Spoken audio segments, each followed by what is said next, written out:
What about this 4-year-old boy? He was eating an apple in the back seat of his dad's car. And when he started asking, Daddy, why is my apple turning brown? Because, the dad said, after you ate the skin off, the meat of the apple came into contact with the enzymes in the air, which cause it to oxidize, thus changing the molecular structure and turning it to a different color. Thus, that's why the discoloration appears. There was a long silence. And then in a minute, the little boy said, Daddy, are you still talking to me? And I thought about how dads sometimes don't communicate well enough with their kids. I've been one of those guys. As she said a while ago, I'm not a perfect father. I've tried to be a good father, but I've always been a perfect one, and I know we make mistakes. Here's the thing about that, is that the thing I've learned about being a father is this: we are going to make mistakes. Nobody, when we had a baby, walked in from the doctor's, from the delivery room, and the doctor hands you a book and says, here's your handbook on being a father. Now, it would be nice if that's the way it was, but it's not that way. And so we wind up making mistakes, and we don't always handle things right. I made a huge mistake this last week talking to one of my kids, and I realized that I had upset them. And I thought as soon as I did, we were talking on the phone, and as soon as I got off the phone, it's like the Lord said, you shouldn't have handled it that way. And I'm thinking, yeah, but I'm the dad. So that makes me right. And it's like the Lord began to deal with me. You didn't handle that right. And it wasn't I was being mean to him. I was just trying to help. Actually, I was trying to help, but in doing that, I didn't use enough wisdom. And so I had to catch him later and say, hey, listen, I was totally off base on that deal. And I know you were upset at me, but I'm trying to help you. But in doing it, I done it the wrong way, so I'm sorry. So we hugged each other's neck and we were good. So I haven't always been perfect as a father. But one thing I have done is tried to say, if there is a problem, I want to be the first one to say, hey, let me straighten this out. Same way with each other. That's what the Bible tells us to do. So we have to make sure we communicate well with our kids. So I want to talk to you today about the fathers, about the protection of the home. If you will, turn to Genesis 2, and we're going to start there. We're going to talk about Adam and Eve in the garden. And while you're turning there, I was looking at the statistics, and she read some that I was going to read. So she stole my notes, and that's her fault, and I still hold a grudge against her against that. So, no, I don't. She was using some of the same stats I looked up. But anyway, there's 183 million kids without a father in the home. That's 1 out of every 4 kids in America. That's a lot. Not only that, kids without a father suffer twice as much with mental illness. 50% of school shootings, of the 56 school shootings, 90% of those that were shooters came from no fathers in the homes. And think about how this is. 25%, think if you got 1 out of every 4 kids, so you got 25% of America's children without a father. If you look at China and India, it's 3% and 4% that live without a father in the home. So America has went way overboard as far as fathers' homes. And then you think about, you say, well, I'm a father. Well, fathers spend less than 30 minutes a week on conversations with kids. 30 minutes a week.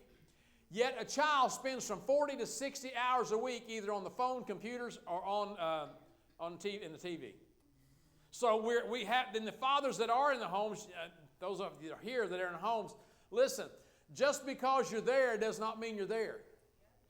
And that's one thing we have to remember, is because I remember a young man, I was talking to him one day about giving his heart and life to the Lord. And you know what he told me? He said, you know what? My dad was a preacher. He was a pastor of a church. And I will never, ever go to church. If that's what Christianity is and being a pastor is, then I don't want anything to do with it. And I asked him, I said, what was so bad about your dad? I knew his dad, and I would talk to his dad off and on. His dad was, I thought was a good guy. I mean, he was a good guy around. Everybody didn't have any bad words to say about him. But when it came to the home, he said, I'll tell you why I don't like going to church. He said, my dad was a pastor, and he would come in from work at 4:30, 5 o'clock. My mom would have supper. We would eat together, but he wouldn't talk much, and then he would go to his room and study the Bible from like 6 o'clock to 10 o'clock and go to bed. So I didn't have a father. He was too busy preaching the gospel, and he didn't have time for his kids. And if that's the way it is, I don't want anything to do with it. And the guy to this day, I don't think goes to church. I don't think he's a believer. I don't think he's any of that. And even though we're in the home, we have to remember something. We still got to communicate with our kids. And we have to make sure that we understand, try to understand what they're going through.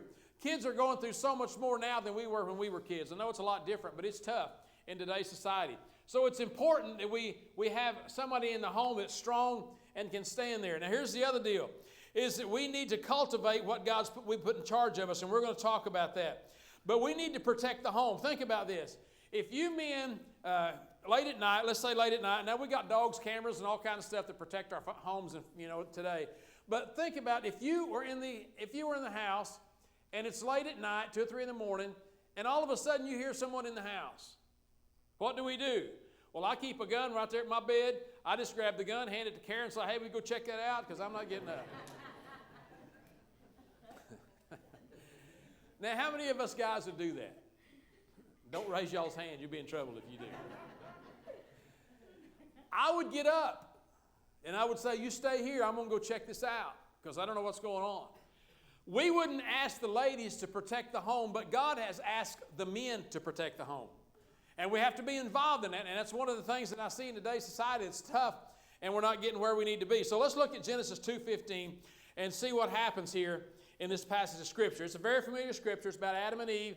It's about when God tells them what they need to be doing. And so we start right here with verse 15.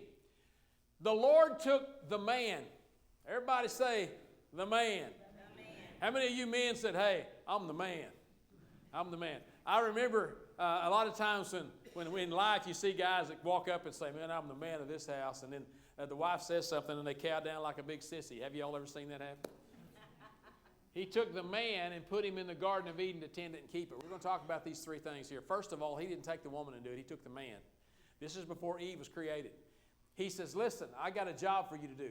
He said, I want you to dress it and I want you to keep it. So what's he saying here? Well, he's saying this. If you're going to dress it, that means you're going to work in it. You're going to cultivate it.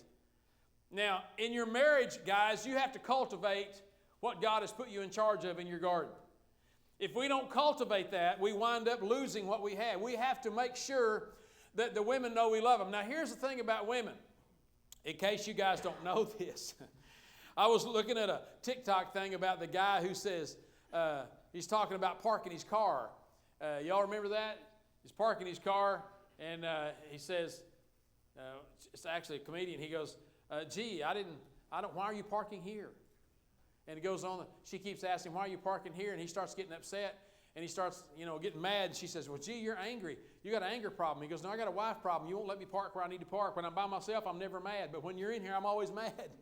So we're always have to cultivate what we have. We can't.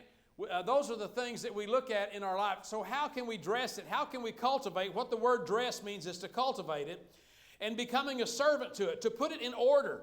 And so we need to cultivate the position that God has put us in.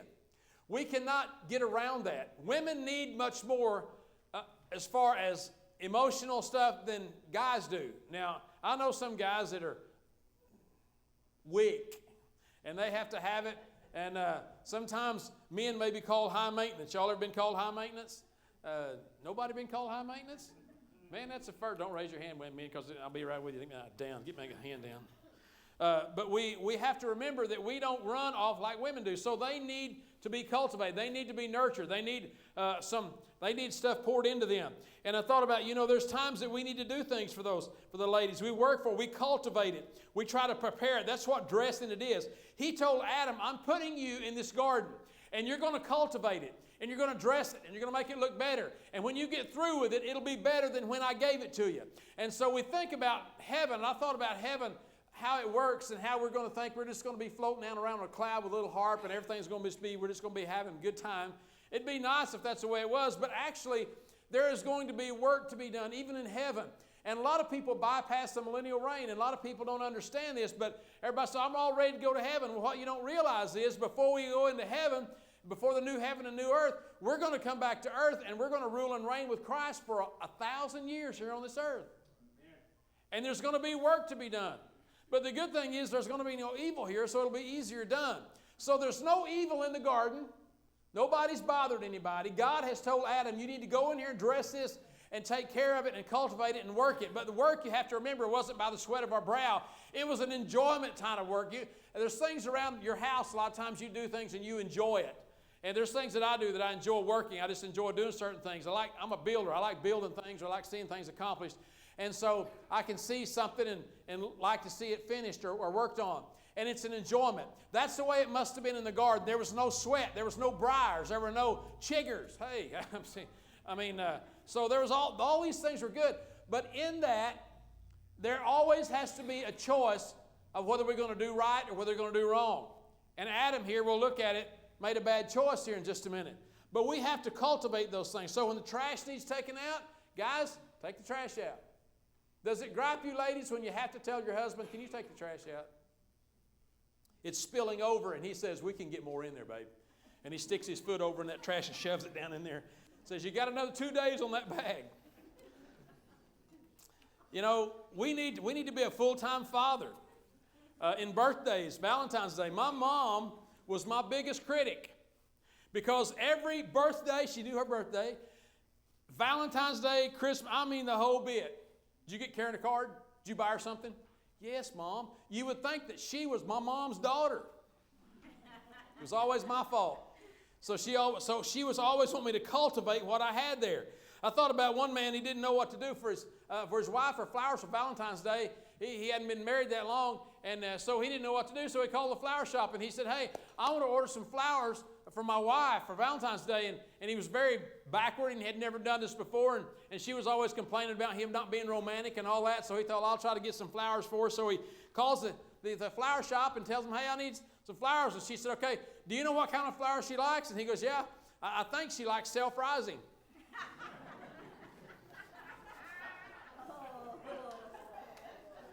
Bet that didn't go over very well. Well, here's what we got to remember. We got to spend time as a father in the house. We have to cultivate it, not only with our wives, but with our kids. We have to cultivate it with our kids. We need to have them sit down and eat or whatever it is, sit down with them long enough to find out what's going on in their world. So that's what it is to dress something, is to cultivate it and sit down and make it work. So as fathers, not only are we husbands, the best thing you can do as a father is love your kids' mama.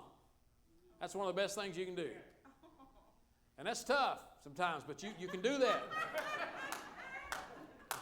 Say, how do you love? I don't know if I can love her or not. Man, we got to. We're commanded to love them.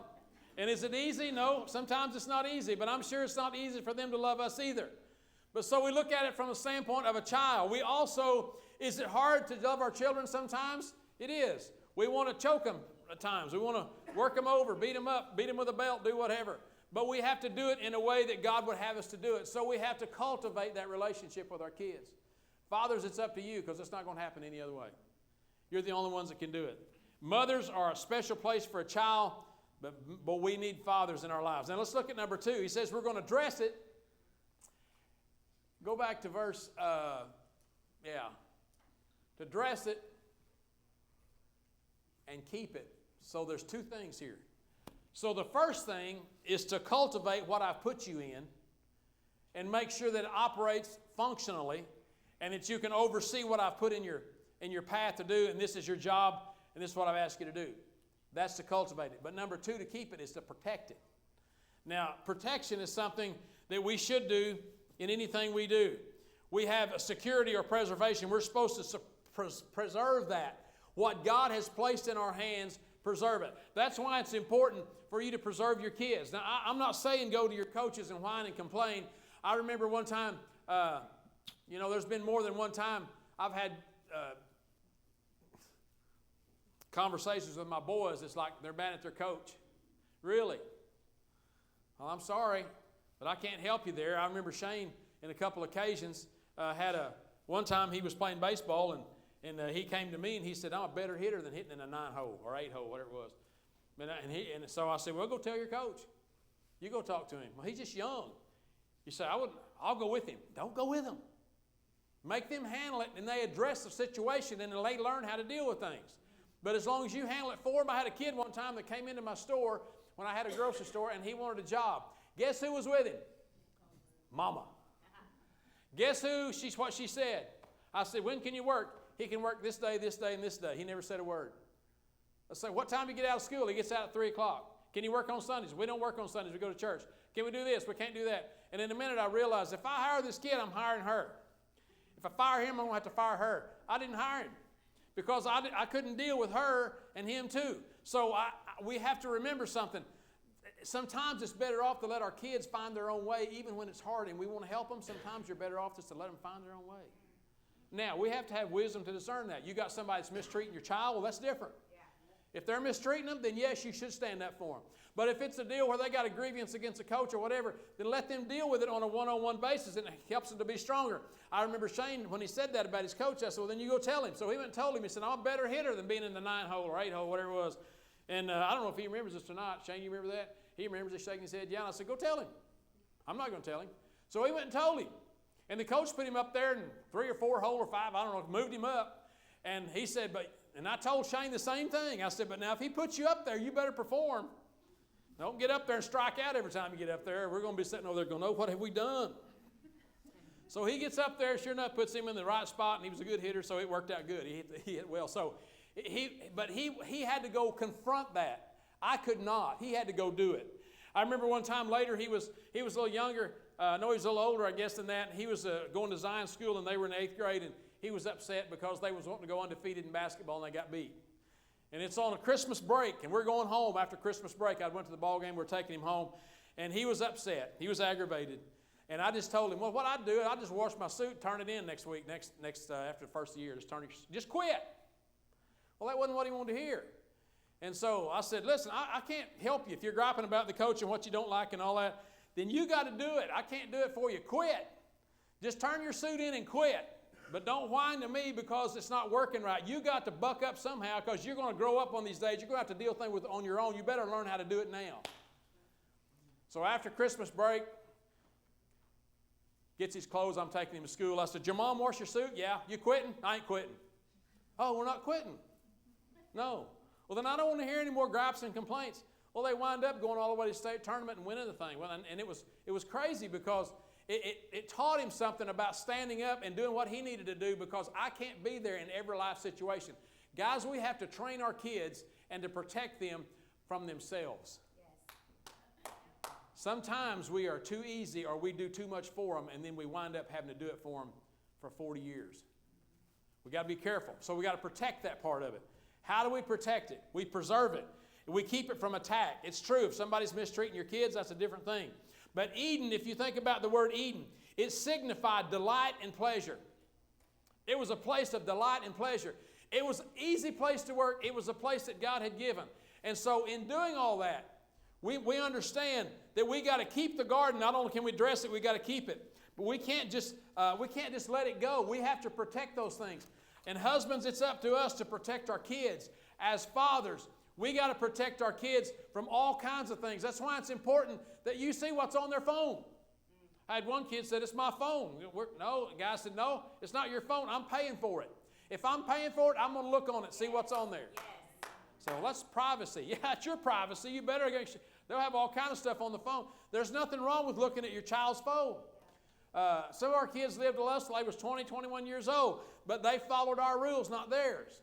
Well, what if I'm 38 and living at home? Let's just go on. I don't have an answer for that one. Can't help you. All right. All right. Now let's go to verse 18. Genesis 2 and 18. The Lord God said, it is not good that man be alone. I'll make him a helper and a helper comparable to him. So in other words, I want to give him a helpmate. That's what we need. So he gives Adam a helpmate to oversee and dress and to keep everything. But you have to remember something. In doing all of this, Adam was given everything he was supposed to do first before Eve was ever created. So God dealt with him. So men, God deals with us on the spiritual aspect. We got to be the leaders of the home spiritually. We got to be the leaders of the home when it comes to the finances. We have to be able to help in those areas.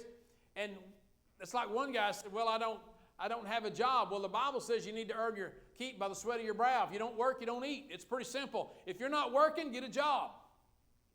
That's what you need to do. I mean, we need to work. We can't be lazy, but it's up to us, men, to provide for our kids. There's a lot of people that I know that have kids, and those kids are suffering because the father will not keep a stable job, or there's something wrong with this job, or there's something wrong with that one. There's always something wrong. I commend you men who are staying on the job for years and doing one occupation or whatever it is you're doing, because the stability of that is what a child needs. The last thing a child needs to hear is this: we don't have enough money to pay the electric bill.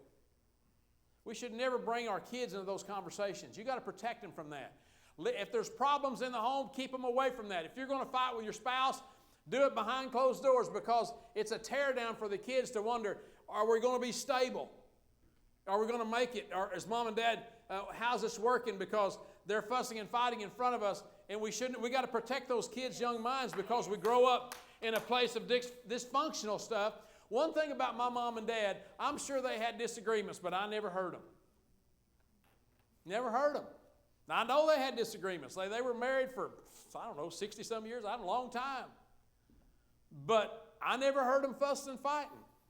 Now, Dad was always there for us.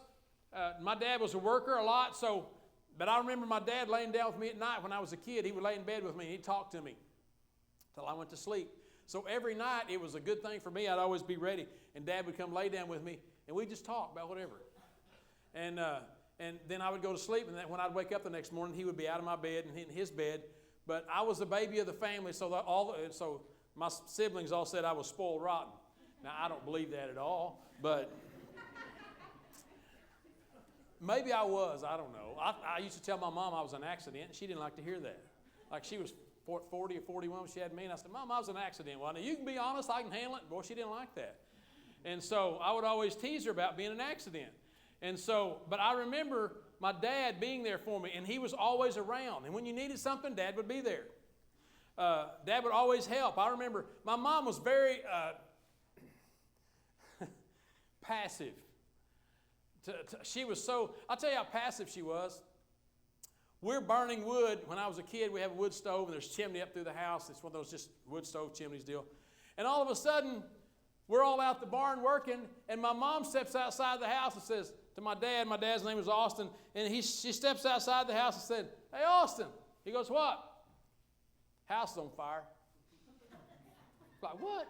Look up, house is on fire. Like, well, let's do something. So Dad takes off running, gets over there, and we get it all put out. And it's like, Mom, weren't you excited? Well, there wasn't nothing I could do. It's like, it was, so she was Dad was more of a firecracker than she was, but anyway, we got it all put out. But I thought how funny it was. Nothing was exciting to her, but he took responsibility to come put it out. She didn't put it out, he did. And we had some workers there at the time, and they helped us get it all done. But now here's the thing you got to remember. When God said it's not good for man to be alone, I'm going to make a helper for him, he created someone who would help him. Now let me say this to you ladies as far as the fathers go and how this should work as a husband and wife. There's a lot of things that we can do that will help in the state of the home. And you have to let the husband lead. And ladies, sometimes that's hard to do. Say, well, he's not doing it right. Well, then you need to pray for that. Do you know there's a fact that says this? The studies prove that a woman that's under the authority of a man in a right environment. Now, we can't say he's just beating her up and trashing her and browbeating her. I'm talking about in the right environment. The way God intended it here for a helpmate to help him. In the right environment, a woman will be more happy, successful, more at peace, more satisfied, and they'll be helpful in that relationship. Say, well, I'm not submitting myself to anybody. Then you're out of God's plan. Because God's plan is to set the man in order and have the lady come alongside and woman and help him. And that's with everything. And when that happens, some of the best ladies I know, been around them for a long time, they're submissive to their husbands, and it works good. And I've had a couple of women tell me, I've found my place in God because I know my place in my home. And when you can submit to your husband as the father, then it helps those kids to see something there that's functional. Then it becomes good to them. But when there's a fuss and fight for control and power, there'll never be any peace in the home. And so we have to remember, guys, It's our responsibility to lead our families. It's up to you to stand up and do what's right. When nobody else is doing it, you got to do it. Nobody else will. You have to. That's what God commanded us to do. He never commanded the women to do anything but help us. You see, God gives men vision, and whatever that might be, whether it be in churches, whether it be in families, whether it be in businesses or whatever. And God takes it a lot of times through the head of that. And God placed men in authority. I'm not a male chauvinist, don't get me wrong by any chance, but when you look at the Bible and how God set the Bible up and the churches up, they used men to orchestrate that. But women had to be alongside to help them. It was a part of the product was that we're successful because we have somebody there helping us to do it. I couldn't do it without her. I'll just tell you, I couldn't do it without her. And it's too hard to do. I've asked her to be over the women's ministries, and she has. And so that's a plus for me to have her over that because we help each other. But we can't do it on our own, and that's what we got to remember. Guys, as much as God has put us in authority, we still have to treat our kids right. We have to treat our spouses right. We have to treat them where God will be pleasing to us. How do we do that? We love them as God loved us and gave Himself for us.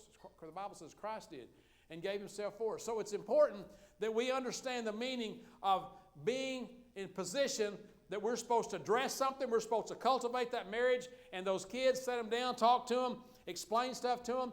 Do you know a kid is always looking for his dad's approval? Did you know that? Dad, look, I can throw this ball. Dad, look, I can shoot a three. Dad, look, it's always about Dad. They want their approval. Now, when they're sick, they might want their mama, but when it comes to boy stuff, they want their dad. Dad, look at this deer I killed. Look at this. I mean, it's always the approval of the father.